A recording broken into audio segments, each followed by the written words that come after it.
사랑하는 성도님 여러분, 우리 인생에는 비극도 있습니다. 우리 성도님들 중에서도 어떤 분들은 정말로 삶에서 가장 어려운 시간을 보내고 계신 분이 계실지도 모르겠습니다. 또한 한편으로는 어떤 분은 지금 제 삶은 만족스러운 상태에 있습니다. 몸도 마음도 평안합니다. 라고 말씀하시는 분도 있을 것입니다. 지금 인생에 굴곡이 없고 큰 위기가 없다면 그것은 하나님의 은혜임이 분명합니다. 그러나 어쩌면 그분에게도 숨겨진 인생의 그림자는 있을 수 있습니다. 남몰래 가지고 계시는 상처, 나 자신도 잊어버린 절망, 이제는 습관이 되어버린 작은 제약들, 우리는 주님 계신 천국에 이를 때까지 나 자신도 모르는 어두운 그림자를 내 마음에 품고 있을 수 있습니다. 이러한 우리에게 숨겨진 비극들은 사람을 수동적으로 만들어 버립니다. 주체할 수 없을 정도의 슬픔은 우리의 사기를 꺾어버립니다. 아무것도 하기 싫도록 만들어 버립니다. 하지만 우리는 그럼에도 불구하고 늘 믿음을 고백할 수 있습니다. 내게 부족함이 없으리다의 고백은 최악의 상황에서도 가능합니다. 왜입니까? 내가 나의 비극을 비록 모르고 있을지라도, 내가 나의 비극에 대해서 어떻게 해야 할지를 모르고 있을지라도 나에게 찾아오시는 분이 계시기 때문입니다. 오늘 본문에 한 여인은 인생 최대의 비극을 맞이합니다. 남편을 여의는 것만도 큰 상실의 고통입니다. 이 가부가 자신의 남겨진 유일한 아들을 잃게 됩니다. 오늘 본문에 독자라고 나옵니다. 그러니까 정서적으로 고립과 또 슬픔과 상실이 닥칩니다. 경제적으로도 더 이상 1세기 당시의 여인이 경제적인 일을 할 수 없었기 때문에 경제적인 부양의 토대도 사라져 버립니다. 마지막으로 하늘 아래 부여잡았던 청년이라고 기록된 자신의 아들, 그 소망이 사라집니다. 이 최대의 비극 앞에서 여자는 무엇을 할 수 있었겠습니까? 또한 이러한 비극 앞에서 우리는 무엇을 할 수 있습니까? 극도의 슬픔 앞에서는 우리는 할 수 있는 것이 많이 없습니다. 그래서 이런 우리를 긍휼히 여기시고 채울하시는 우리 예수님께서, 모든 것을 하실 수 있는 우리 예수님께서 진히 우리를 찾아오십니다. 누가복음 7장 11절에 그 후에 예수께서 나인이란 성으로 가실새 제자와 많은 무리가 동행하더니 라는 말씀이 있습니다.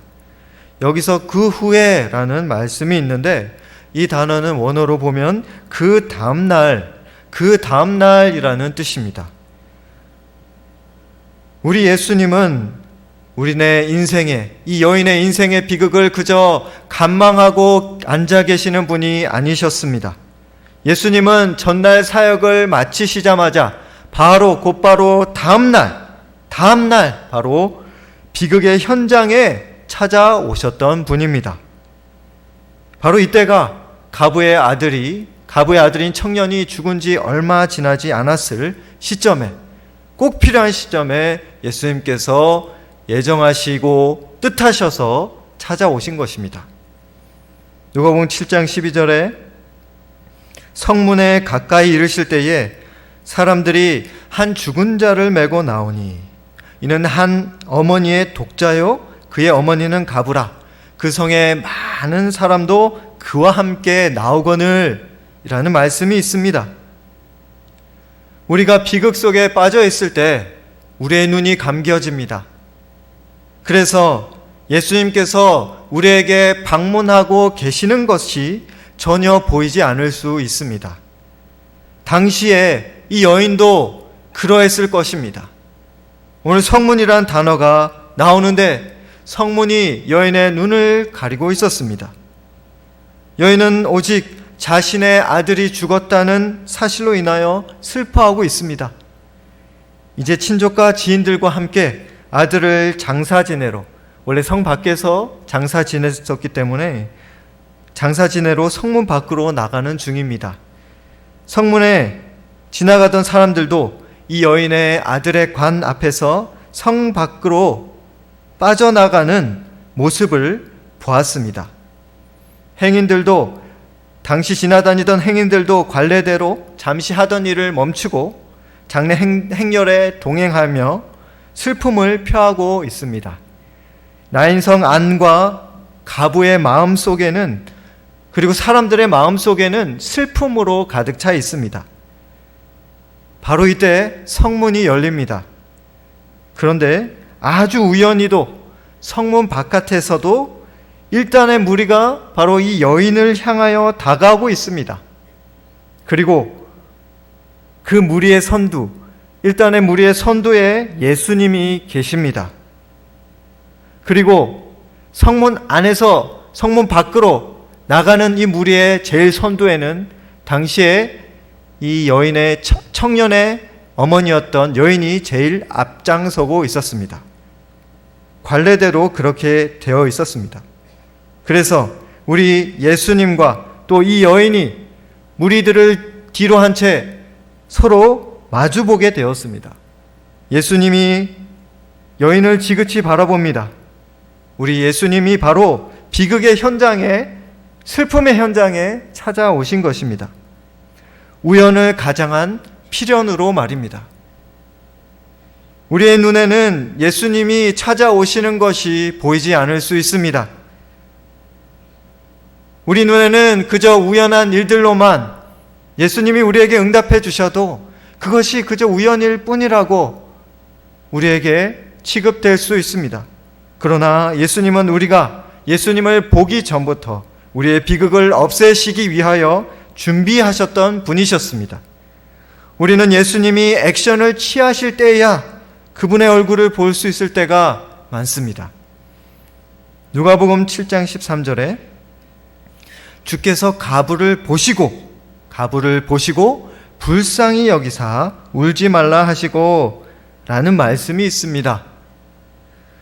사랑하는 성도님 여러분, 우리는 우리의 문제로 온통 생각이 복잡할 수 있습니다. 그때 바로 주님께서 우리에게 입을 여십니다. 울지 말거라, 슬퍼하지 말거라, 걱정하지 말거라. 우리에겐 주님의 음성이 그저 낯설게 들릴지도 모르겠습니다. 그러나 주님의 이 울지 말라라는 격려 가운데에는 주님의 우리를 향한, 여인을 향한 사랑이 담겨 있습니다. 왜냐하면 주님께서 비극의 현장에서 우리를 보고 계시기 때문입니다. 우리를 보시고 주님께서는 비극의 현장 가운데 있는 우리를 불쌍히 여기시기 때문입니다. 예수님은 여인을 불쌍히 여기셨습니다. 마찬가지로 그 여인을 불쌍히 여기셨듯이 저와 여러분을 자비로, 사랑으로 대하기를 원하시는 분이십니다. 내가 아무것도 할 수 없을 때, 슬퍼하는 것밖에, 그저 탄식하는 것밖에, 그저 눈물 흘리는 것밖에 할 수 있는 게 없을 때에 주님께서 찾아오십니다. 그때 나를 불쌍히 여기십니다. 여인은 예수님의 음성을 듣고도 여전히 울고 있습니다. 그 슬픔 가운데에서도 말씀하시는 예수님의 음성을 그저 수동적으로 듣고 있는 것처럼 기록되어 있습니다. 누가복음 7장 14절에 우리 같이 합독해 보시겠습니다. 가까이 가서 그 관에 손을 대시니 맨 자들이 서는지라. 예수께서 이르시되 청년아 내게 말하노니 일어나라 하시매. 여인은 예수님의 음성에도 아무런 반응을 하지 못했습니다. 그러나 우리 예수님께서 마주하시던 그 여인의 뒤편, 그 뒤편에 있는 관에 손을 대셨습니다. 당시 죽은 자의 관에 손을 대는 것은 가장 사람을 부정하게 만드는 행동이었습니다. 그런 행동은 관을 만진 사람을 하루 동안 부정하게 만들었습니다. 혹여나 예수님이 시체를 만졌는지 안 만졌는지 오늘 기록되어 있지는 않지만 시체를 만지셨다면 이것은 일주일 동안 사람을 부정하게 만들어 버렸습니다. 그런데 예수님은 그럼에도 불구하고 관에 손을 대셨습니다. 이런 놀라운 행동에 관을 맨 사람들은 멈춰설 수밖에 없었습니다. 순간 이 마주친 모든 청중들의 무리가 다 조용해졌을 것입니다. 여인을 따르던 죽음의 행렬과 예수님을 따르던 생명의 행렬이 성문 앞에서 모두 다 예수님을 주목했을 것입니다. 그 침묵의 한가운데서 주님께서 입을 여시고 말씀하십니다. 내가 너에게 말한다, 일어나거라. 내가 너에게 말한다, 일어나거라. 그때 어떤 일이 일어납니까? 누가복음 7장 15절에 죽었던 자가 일어나 앉고 말도 하거늘 예수께서 그를 어머니에게 주시니 라고 기록되어 있습니다. 유대의 관에는 뚜껑은 없습니다. 그 열린 유대의 관 위로 청년의 머리가 올라옵니다. 그리고 이 청년이 배시시한 표정으로 입을 엽니다. 말을 했다고 기록되어 있지 않습니까? 청년이 살아난 것입니다. 헬라어의 표현에 의하면 이때 청년은 계속해서 여러 가지 말을 하고 있었습니다.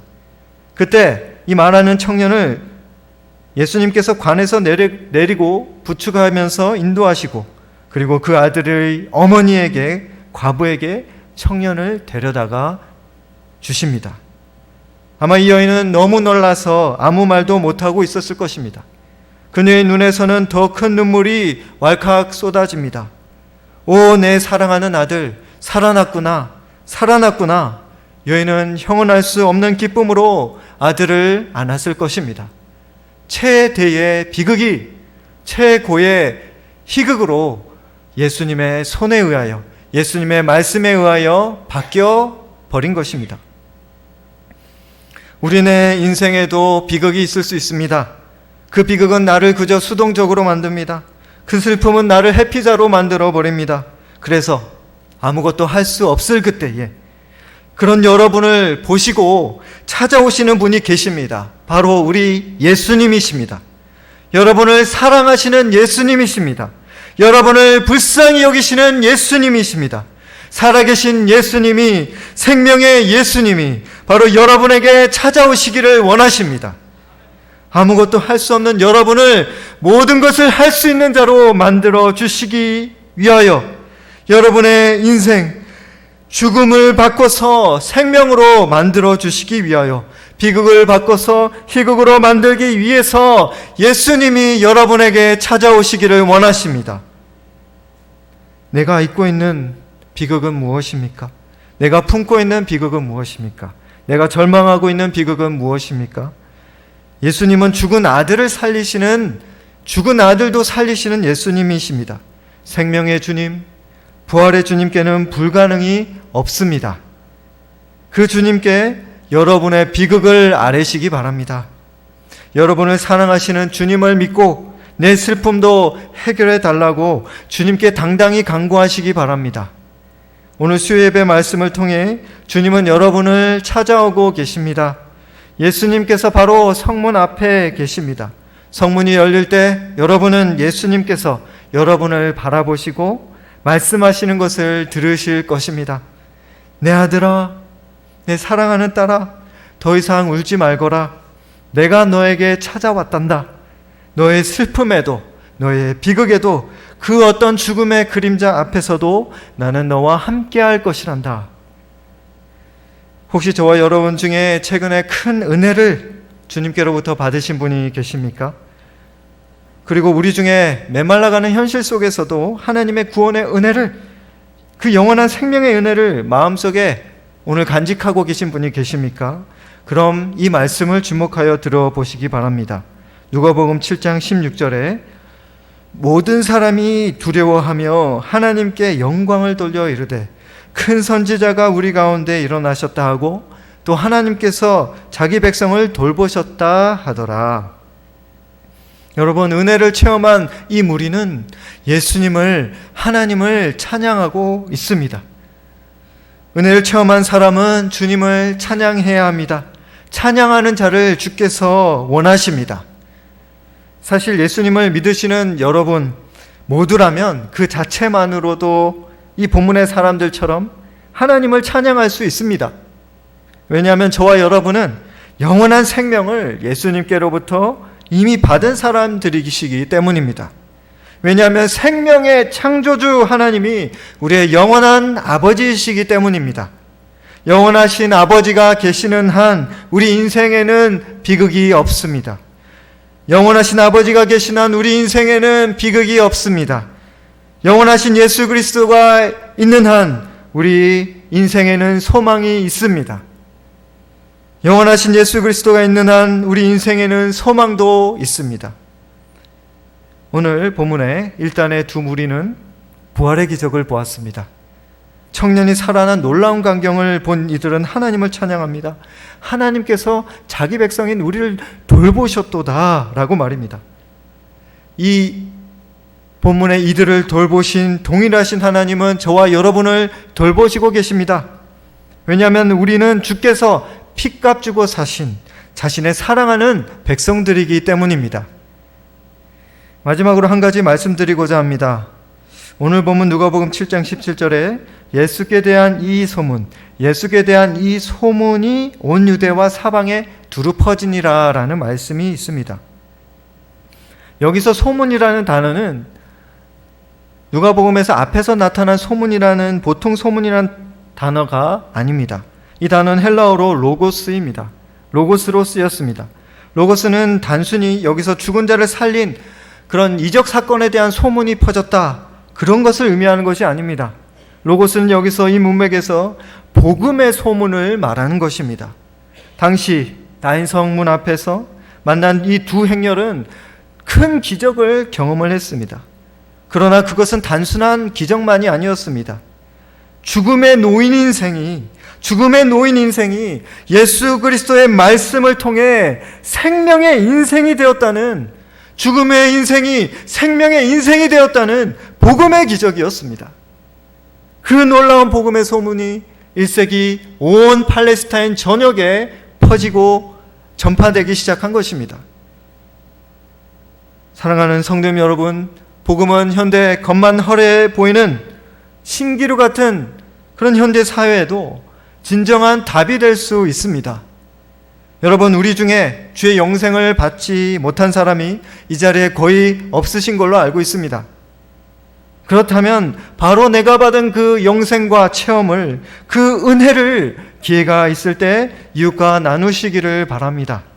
그 단편이라도 좋으니까 제발 우리가 생명 되신 예수 그리스도에 대해서 알리실 수 있는 영생이요, 기적이요, 비극을 희극으로 바꾸시는 놀라운 그 능력의 예수 그리스도의 복음을 알리실 수 있는 우리가 되어야 할 것입니다.